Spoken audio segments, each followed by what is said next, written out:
queridos irmãos e irmãs que acompanham este canal de reflexão bíblica, a paz do Senhor.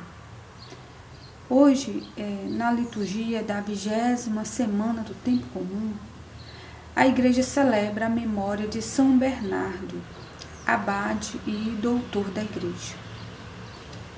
Bem, o texto que iremos refletir hoje é Mateus 19, dos versículos 23 a 30, que aborda o tema o que é necessário para entrar no reino dos céus.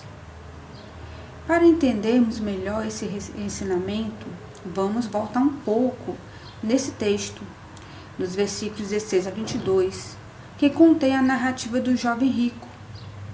Esse jovem se aproxima de Jesus e pergunta: o que devo fazer de bom para obter a vida eterna? Jesus responde que ele deve observar os mandamentos. Quando o jovem pergunta quais mandamentos, Jesus lista alguns que correspondem a comportamentos observáveis de relacionamento social e também sintetizam a vida ética de um bom judeu. O jovem então responde que já os observa, mas quer saber o que ainda lhe falta. Nesse momento, Jesus lhe propõe vender seus bens, dar o dinheiro aos pobres e segui-lo. O jovem, no entanto, vai embora entristecido, pois possuía muitos bens. Pois bem, a atitude do jovem rico é o que motiva o ensinamento de Jesus aos discípulos, que é o conteúdo do evangelho de hoje. Está dividido aqui em dois momentos. No primeiro momento, Jesus evidencia o significado da narrativa do jovem rico. Ele introduz o ensinamento com a máxima: Amém, eu vos digo, um rico dificilmente entrará no reino dos céus. Eu vos repito, é mais fácil um camelo passar pelo buraco de uma agulha do que um rico entrar no reino de Deus. Com esse paradoxo, se quer afirmar a absoluta impossibilidade de uma pessoa apegada à riqueza ingressar no reino de Deus. Aqui, a riqueza é entendida como aquilo no qual o ser humano deposita sua confiança e segurança, a ponto de se esquecer de Deus ou de resistir a ouvi-lo.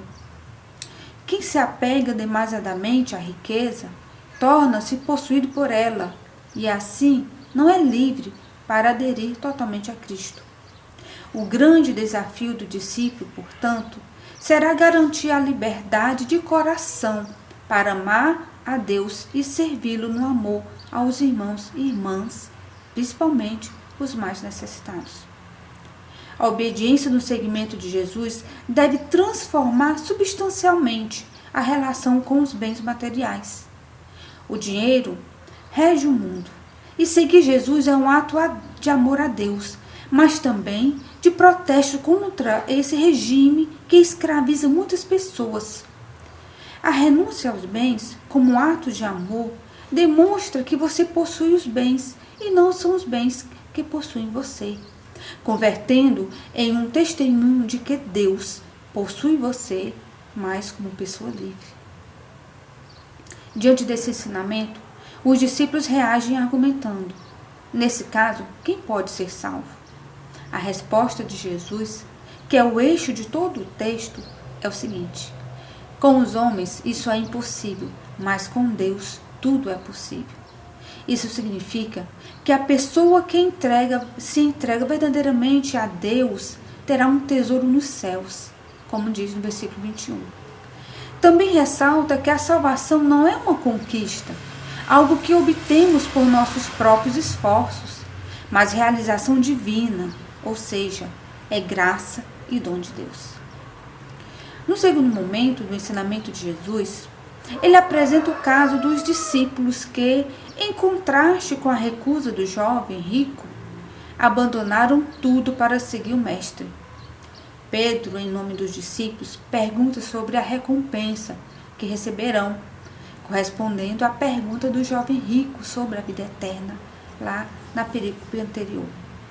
A recompensa que eles receberão por deixar bens e família para seguir Jesus é desproporcional, Não há paridade entre aquilo que deixaram e aquilo que receberão. E quanto à vida eterna, que remete à pergunta do jovem rico, o ensinamento de Jesus deixa claro que a vida definitiva não será obtida, conforme o versículo 16, mas herdada pelos filhos de Deus, conforme cabe àqueles que têm o direito de recebê-la. Em suma, o texto de hoje nos ensina que é necessário desprender-se de tudo o que nos impede de ser livres e nos permite nos abrir para as coisas de Deus. O Mestre Jesus nos convida a segui-lo sem barreiras. Embora seja difícil romper com o poder das riquezas ou com qualquer bem que nos aprisiona, com Deus tudo é possível, pois seguir Jesus e entrar na vida eterna é um dom divino. Esta passagem nos convida, portanto, a retomar o caminho do seguimento evangélico, uma jornada que nunca termina, na qual é necessário abandonar todas as seguranças humanas para depender somente de Deus, fazendo dele nossa única riqueza. Que o bom Deus nos conceda hoje e sempre essa graça.